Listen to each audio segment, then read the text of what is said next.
Slavă Domnului! Radiați-mă, Domnului! Har, pace și binevoință de la Domnul. Dă-i putere, Doamne, și cuvânt! Iubiți Domnului, vă rog, haideți să ne ridicăm în Aleluia! Domnului. Vorbește, Doamne! Vă da citire din cartea Apocalipsa, Aleluia! capitolul 1, îl voi citi ca să înțelegeți cuvântul care doresc să vorbesc în seara aceasta. Și doresc ca voi să vă rugați Domnului, ca Domnul să-mi dea călăuzire în cuvântul Său. Și să ne deschidă inimile să înțelegem cuvântul lui iubiții Domnului. Apocalipsa, capitolul 1. Descoperirea lui Iisus Hristos, pe care a dat Dumnezeu ca să arate robilor Săi lucrurile care au să se întâmple în curând și le-a făcut-o cunoscut, trimițând prin Îngerul Său robului Său Ioan, care a mărturisit despre cuvântul lui Dumnezeu și despre mărturia lui Iisus Hristos și a spus tot ce a văzut. Ferice de cine citește de cei și ce ascultă cuvintele acestei prorocii și păzesc lucrurile scrise în ea, căci plenia este aproape. Ioan către cele 7 biserici care sunt în Asia, har și pace vouă, din partea celui ce este, celui ce era și celui ce vine, și din partea celor 7 duhuri care stau înaintea scaunului Său de domnie, și din partea lui Iisus Hristos, martorul credincios, cel întâi născut din morți, Domnul împăraților pământului, a Lui care ne iubește, care ne-a spălat de păcatele noastre cu sângele Său și a făcut din noi o împărăție și preoți pentru Dumnezeu, Tatăl Său, a Lui să fie slava și puterea în vecii vecilor. Amin. Iată că El vine pe noi și orice îl va vedea și cei ce l-au străpus și toate semințiile pământului se vor poci din pricina Lui. Da, amin. Eu sunt Alfa și Omega, începutul și sfârșitul, zice Domnul Dumnezeu, Cel ce este, Cel ce era și Cel ce vine, Cel atotputernic. Eu, Ioan, fratele vostru, care sunt părtaș cu voi la legat, la împărăție și la răbdarea lui Iisus Hristos. Mă aflam în ostru care se cheamă Patmos, din pricina cuvântului Dumnezeu și din pricina mărturiei lui Iisus Hristos. În ziua Domnului eram în Duhul și am auzit înapoi a mea un glas puternic ca sunetul unei trâmbițe, care zicea, Eu sunt Alfa și Omega, cel din tâi și cel de pe urmă, ce vezi scrie într-o carte și trimite-l celor 7 biserici, la Efes, Smirna, Pergam, Tiatira, Sardes, Filadelfia și Laodiceea. M-am întors să văd glasul care vorbea și când m-am întors am văzut 7 sfeșnice de aur. Și în mijlocul celor 7 sfeșnice pe cineva care semăna cu Fiul omului îmbrăcat cu o haină lungă până la picioare și încins la piept cu un brâu de aur. Capul și părul lui era albe ca lână albă ca zăpada, ochii lui erau ca pana focului, picioarele lui erau ca arama aprinsă, ce arsă într-un cuptor și glasul lui era ca vuietul unor ape mari. În mâna dreaptă ținea 7 stele, din gura lui ieșeau sărape ascuțită cu 2 tăieșuri, și fața lui era ca soare că străcește în toată puterea lui. Când l-am văzut, am căzut la picioarele lui ca mort, și el și-a pus mâna dreaptă peste mine și a zis, Nu te teme, eu sunt cel din tâi și cel de pe urmă.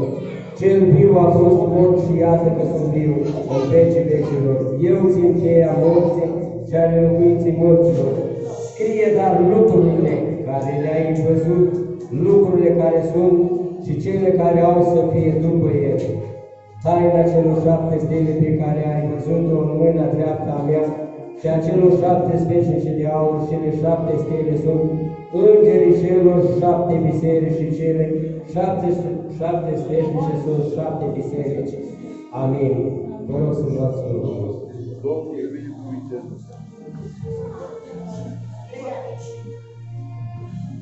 Iubiții Domnului, am avut o cercetare din partea Domnului de la Duhul Sfânt. Eu am un canal de predici și aici am avut multe întrebări și diferite persoane m-au întrebat că sunt multe prorocii care circulă pe internet în ziua de astăzi, că a venit Hristos, că Hristos este acum, că Hristos face în cer.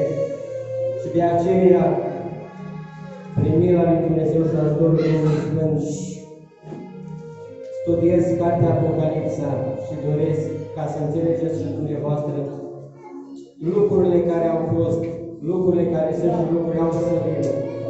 Să înțelegem ca să nu ne mai ducem, să nu mai fim aici, să credem orice lucru.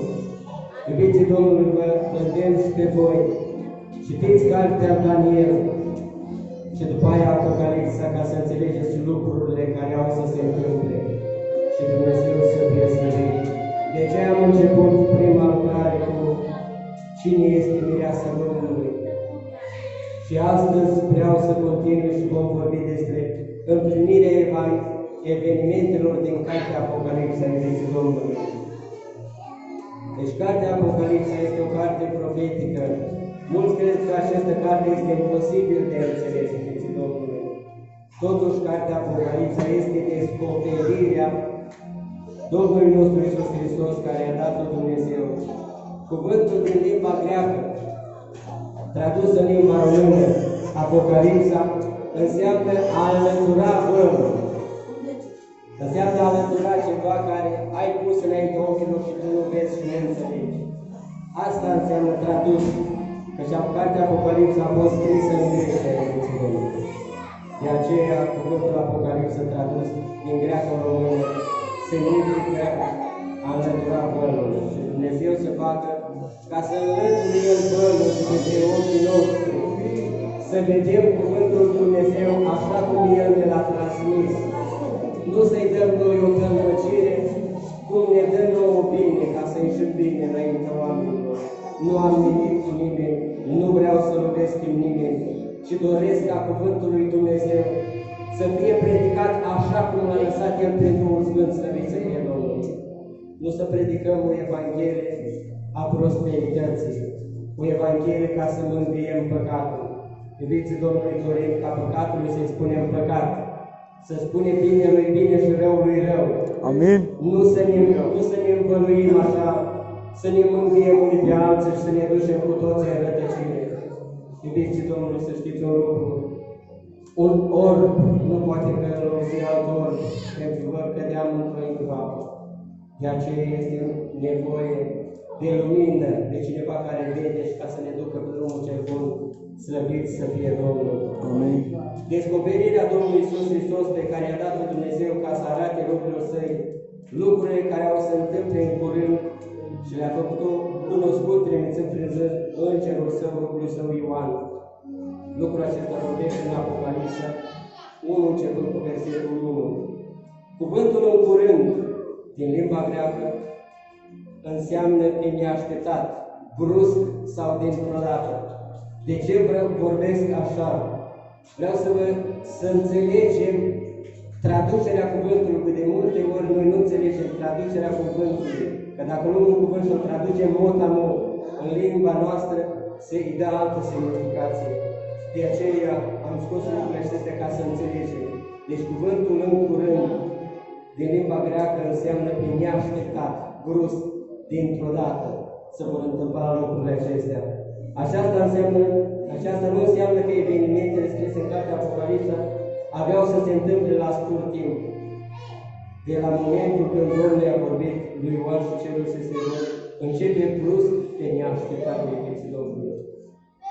Chiar dacă mulți încearcă să explice evenimentele trecute sau prezente ca împlinire a unor prorocii din cartea Apocalipsa mai devreme sau mai târziu, s-au dovedit că aceste interpretări să fie un fals, iubiții Domnului. Acum câțiva ani, un an sau 2 ani în urmă, deci am scris lucrul acesta pentru a studia mai mult și prin ceea ce primesc eu pe canalul meu, văd multe lucruri care se întâmplă și prorocii care au fost date nu de la Duhul Sfânt, ci de la oameni, de la îndrăzneală. Și eu doresc ca în biserica aceasta să nu se întâmple lucrul acesta. Amin. Deci că dacă Domnul vrea să vorbească prin Duhul Său cel Sfânt, să vorbească și prorocul. Dacă Domnul tace, să tacă și prorocul. Dumnezeu să fie slăvit. Amin. Iubiții Domnului, cum spuneam că acum cu ceva timp în urmă au fost mai multe prorocii, aranjarea stelilor de cer în jurul constelației Fecioare și unii ziceau că se împlinește prorocia din Apocalipsa 12 cu privire la semnul cu femeia sășinată. Unii spuneau că de la data anumită va fi răpită biserica, alții că va veni Domnul Iisus pentru împărăția de 1000 de ani. Alții spuneau că nu știu ce o să fie, să se întâmple, dar trebuie ceva să se întâmple. Iubiții Domnului, Apocalipsa 12 vorbește despre poporul Israel. De aceea, cum am spus la început, vă îndemn, studiați Cartea lui Daniel și Apocalipsa ca să înțelegeți lucrarea și Dumnezeu să fie slăvit. Și cum am spus, Domnul, cu traducerea cuvântului Apocalipsă, să dai văl, să dea vălul la o parte. Așa să facă Duhul Sfânt, să ne dea marama aceasta de pe ochi, să înțelegem cuvântul Lui în puterea care a lăsat-o Dumnezeu.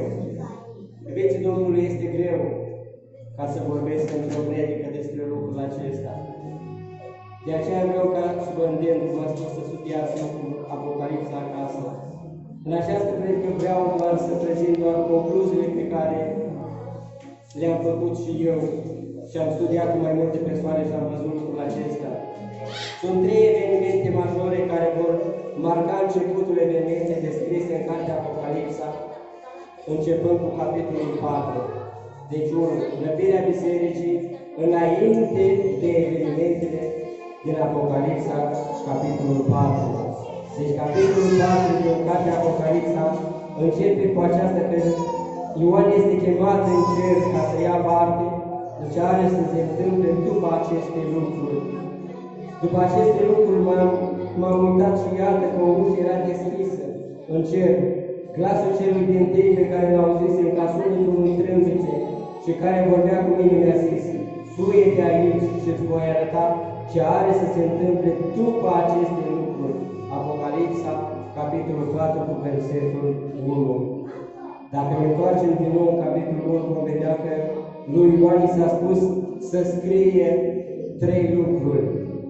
Scrie doar lucrurile pe care le-ai văzut, lucrurile care sunt și cele care au să fie după ele. Apocalipsa 1 cu 19. Deci, iubiții Domnului, să înțelegem bine aceste 3 lucruri. Deci lucrurile care le-a văzut, lucrurile care sunt și lucrurile care vor fi după aceea. Deci, potrivit cu textul din Apocalipsa 1, de la 11 la 12, lucrurile care au văzut sunt scrise în capitolul 1. Cum spune cuvântul, în ziua Domnului eram în trupul și am auzit înapoi a meu un glas puternic ca sunetul unui trâmbiț care zicea: eu sunt Alfa și Omega, cel din tâi și cel de pe urmă. Ce vezi scrie într-o carte și trimite-o celor 7 biserici, la Efes, Smirna, Pergam, Tiatira, Sardes, Filadelfia și Laodiceea. M-am întors să văd glasul care îmi vorbea și când m-am întors, am văzut 7 sfeșnice de aur. Apocalipsa 1, de la 10 la 12. Iubiții Domnului, începând cu capitolul 4, sunt scrise lucrurile care vor fi după aceea. După aceste lucruri m-am uitat și iată că o ușă era deschisă în cer. Glasul cel de trei care l-au auzit în cap, sunetul unei trâmbițe și care vorbea cu mine mi-a zis: suie-te aici și îți voi arăta ce are să se întâmple după aceste lucruri. Capitolul 4, versetul 1. Astfel, lucrurile care sunt le găsim scrise în capitolul 2 și 3 și ele țin de biserică. Începând cu capitolul 4, nu mai întâlnim biserica și nici într-un eveniment care s-a desfășurat pe pământ. Aceasta ne duce la ideea că biserica va fi răpită la cer înainte ca să se întâmple lucrurile scrise începând cu capitolul 4. De fapt, capitolul 4 marchează începutul celei de-a 70-a săptămână a lui Daniel, rânduită de Dumnezeu pentru poporul Israel și pentru Ierusalim. Noi acum trăim vremea neamurilor, timp care ușa Harului este deschisă pentru neamuri. Iubiții Domnului, de aceea, atâta timp cât ușa Harului încă nu mai este deschisă, haideți să aprovechem, cum spune spaniolii, de acest lucru. Și acest har să nu treacă așa pe lângă noi, fără ca noi să nu facem nimic. Noi, iubiții Domnului, trebuie să ne apropiem de Dumnezeu. Dacă vrei să faci parte din mireasa Domnului, dacă vrei să faci parte din Biserica lui Dumnezeu, este timpul. Și este timpul să ne pocăim, iubiții Domnului. Este timpul să facem o schimbare în viețile noastre. Este timpul ca să uităm vremea trecutului, să uităm vremurile din care ne-a scos Dumnezeu și ne-a dat lumina Lui. Cum vorbește cuvântul în epistola lui Ioan, spune noi Dumnezeu, am trăit în cercuri în vieții când eram în lume, dar Dumnezeu ne-a scos de acolo. Haideți să nu ne întoarcem ca scroapa în cerul sau ca câinele la morilătura Lui. Toți avem greșeli, iubiții Domnului, dar haideți să nu mai întristăm pe Duhul Sfânt. Să nu mai apăsăm cu luna de sfinți pe capul lui Hristos, să nu mai apăsăm cuile care au fost bătute mâinile și picioarele Lui, să ne întoarcem la El atâta timp cât ușa Harului ne este deschisă, iubiții Domnului. Lucrul al doilea, restabilirea Imperiului Roman înainte de evenimentele din Apocalipsa 4. Potrivit cu prorocia din Daniel, capitolul 9 cu 27, săptămâna a 70 va începe cu un legământ pe care va încheia Anticristul, cu mulți pentru o săptămână, adică pentru 7 ani, potrivit cu Apocalipsa 17. Acest legământ va fi cu 10 împărați care se vor ridica la vremea sfârșitului din Imperiul Roman. Iubiții Domnului, să poate gândiți că se vor întoarce înapoi la legile cu împărați. Atunci se vorbea la timpul respectiv că așa era, dar acum sunt președinți conducători, tot ca împărați sunt. De aceea trebuie să înțelegem. Și poate în mințile dumneavoastră acum vă gândiți cum traduc eu săptămânile în ani. Deci v-am spus, mergeți în Daniel și să citiți Daniel și Apocalipsa și veți înțelege și să face legătura, slăvit să fie Domnul. Cele 10 coarne pe care le-am văzut sunt 10 împărați care n-au primit încă împărăția și vor primi putere împărătească timp de un ceas împreună cu diavolul. Toți au același gând și dau pe ei puterea și stăpânirea lor. Apocalipsa 17, 12 și 13. Iubiții Domnului, a fost preot călugăr. Cunosc mult de lucrarea Bisericii Ortodoxe și exact cum spune Apocalipsa, toți vor ca puterea să le dea papei Bisericii Catolice. De aceea, iubiții Domnului, Papa face nenumărate apeluri ca toate cultele să unească în unul, ca să recunoască pe El ca Mântuitorul lui Dumnezeu pe pământ. Iubiții Domnului, noi avem pe Duhul Sfânt ca Mântuitor al lui Hristos pe pământ. Dumnezeu să fie slăvit. La ruperea celei dintâi pe cer s-a arătat un cal alb și cel ce sta pe el avea un arc și s-a dat o cunună. Și a pornit biruitor și ca să biruiască, Apocalipsa 6, de la 1 la 2. Cununa poate fi de împărat sau de biruitor. Pentru că călărețul urmează să biruiască. Înțelegem că cununa aceasta înseamnă poziția care o primește aceasta și care îi permite să pornească biruitor și ca să biruiască. Astfel putem face o concluzia că pecetea din tâi se referă la legământul dintre Anticrist și cei 10 împărați care îi dau puterea și stăpânirea lor. La mijlocul săptămânii, adică după 3 ani și jumătate de la încheierea legământului, Anticristul va face război cu sfinții și va birui. Va omorî pe cei 2 proroși și va face să înceteze închinarea la templul din Ierusalim. Iar el se va așeza în templul lui Dumnezeu, dându-se drept Dumnezeu. Daniel, capitolul 9, cu versetul 27, Apocalipsa 11 cu 13, 2 Tesaloniceni, capitolul 2. Iubiții Domnului, vă îndemn din nou, simt de la Duhul Sfânt vă spun, studiați tot ceea ce vorbesc eu în seara aceasta și veți înțelege și veți vedea lucrurile, că eu nu vă vorbesc de la mine, ci vorbesc ceea ce Duhul Sfânt mi-a lăsat pe Sfintele Scripturi. Al treilea lucru, la Ierusalim își încep activitatea 2 martori al lui Dumnezeu. Potrivit cu Apocalipsa 11, în prima jumătate celui de-a 70-a săptămâni a lui Daniel la Ierusalim, vor proroci 2 martori al lui Dumnezeu. Voi da celor 2 martori ai mei să prorocească împăcați în saci 1260 de zile. Aceștia sunt cei 2 măslini și cele 2 steșnice care stau înaintea Domnului Pământului. Apocalipsa 11, de la 3 și 4, slăvit să fie Domnul. Deci, iubiții Domnul, având în vedere că acești 2 proroci își sfârșesc activitatea atunci când Anticristul la mijlocul săptămânii îi omoară, înțelege că începutul activităților coincide cu încheierea legământului între Anticrist și cei 10 împărați care se vor ridica din Imperiul Roman. Astfel, început de evenimentul din Apocalipsa 4, sunt marcate de legământul încheiat între cei 10 împărați, Domnul care va veni și care peste 3 ani și jumătate se va seza în timpul lui Dumnezeu, dându-se drept Dumnezeu, descoperindu-l astfel ca fiind Anticrist.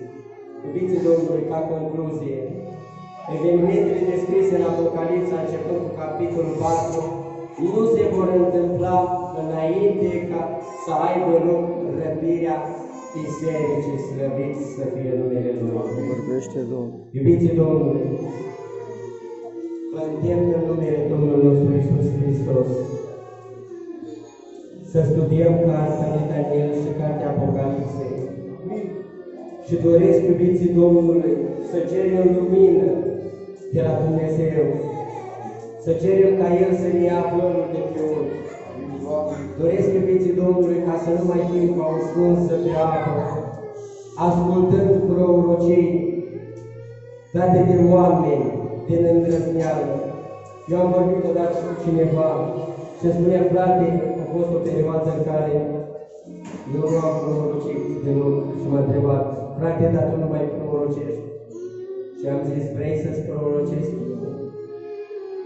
Pot să-ți fac o prorocie din niște nu spune a crede, dacă vrei lucrul acesta. Dar eu nu mă joc cuvântul lui Dumnezeu. Dacă Dumnezeu tace, trebuie să tac și eu. Dacă starea mea nu este bună cu Dumnezeu, Dumnezeu nu poate să-mi vorbească. Iubiții Domnului, poate înțelegeți cuvântul care spune Dumnezeu că nu poate să pună vin nou în burducul vechi. Căci burducurile vor călca și se vor prăpădea amândouă, și burducurile și vinul. Ce vreau să zic? Duhul lui Dumnezeu nu intră într-o inimă murdară, iubiții Domnului. Cum am spus, toți avem greșeli, toți am păcătuit înaintea lui Dumnezeu, spune cuvântul lui, și suntem lipsiți de slava Lui. Dar noi avem la Tatăl un mijlocitor, avem pe Domnul nostru Iisus Hristos. Iubiții Domnului, mai mult decât aceasta, avem pe Duhul Sfânt, care El l-a trimis, care este cu noi și noi. De aceea, iubiții Domnului, dacă Duhul Sfânt vine la inima ta, El te călăuzește, El te mustră, El te îndeamnă. Nu mai fi încăpățânat și ascultă șoapta Lui. Pentru că Satana sau diavolul, părâșul tău, niciodată nu va veni să te mustre când păcătuiești. Nu va veni niciodată să te îndrepte, să arate starea ta de păcat și să spună că tu trebuie să te îndrepți. Tu trebuie să cauți iertarea lui Dumnezeu. Tu trebuie să te lași de lucrurile care ești biruit. El nu va veni să spună lucrurile acestea. Din contră, El îți spune, bă, și îți dă starea aceea, spune că tu nu ești, începi să arate. Tu nu ești ca Popa, tu nu ești ca Ovidiu, tu nu ești ca Gheorghe, tu nu ești ca Ion, tu starea ta este bună. Atunci, iubitul Domnului, să știi că este o problemă gravă cu tine. Eu nu mă dau drept altul și să nu mai sunt mai bun ca tine. Bun este singurul Dumnezeu. Bun este El pentru că, cum am vorbit în seara aceasta, avem ușa Harului deschisă. Și ar trebui, iubiții Domnului, ca acest har, cât încă mai este la noi, la neamuri, să aprovechem de El în totalitate. Avem timp să ne apropiem de Dumnezeu.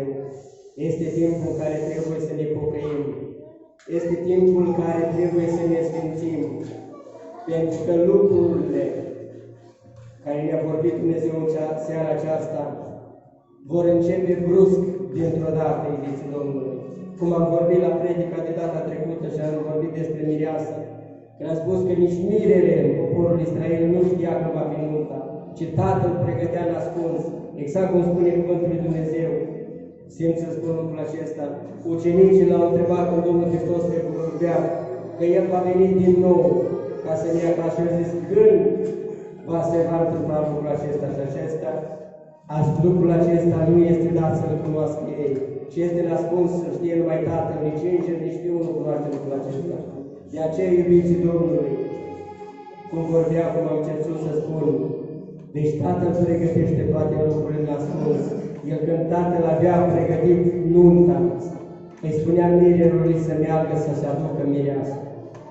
De aceea, iubiții Domnului, noi deocamdată suntem logodnică conform cu cartea Corintenilor. Noi suntem decât logodiți deocamdată, încă nu suntem mireasă. Vrei tu să faci parte din mireasa lui Hristos? Trăiască Dumnezeu! Pentru lucrul acesta, iubiții Domnului, mirele nu va veni să se căsătorească cu o logodnică păcată, cu o logodnică care și-a rupt legământul cu el. El nu va veni să căsătorească așa. El va rupe logodina cu tine. Va rupe logodina cu mine. De aceea, Domnului, trebuie să stăm în așteptare. Domnul poate să vină să-ți ridice mireasa Lui la noapte. Ești pregătit? Sunt pregătit eu pentru lucrul acesta. Iubiții Domnului, haideți să dăm vărul la o parte și haideți să ne pocăim și să primim pe Hristos. Vă binecuvântez în numele Domnului Hristos. Aleluia! Doresc ca toate aceste cuvinte să străpungă inimile noastre. Amin. Și să nu fim decât niște ascultători uituți, ce primitori ai Cuvântului lui Dumnezeu. Dumnezeu să vă binecuvânteze. Amin.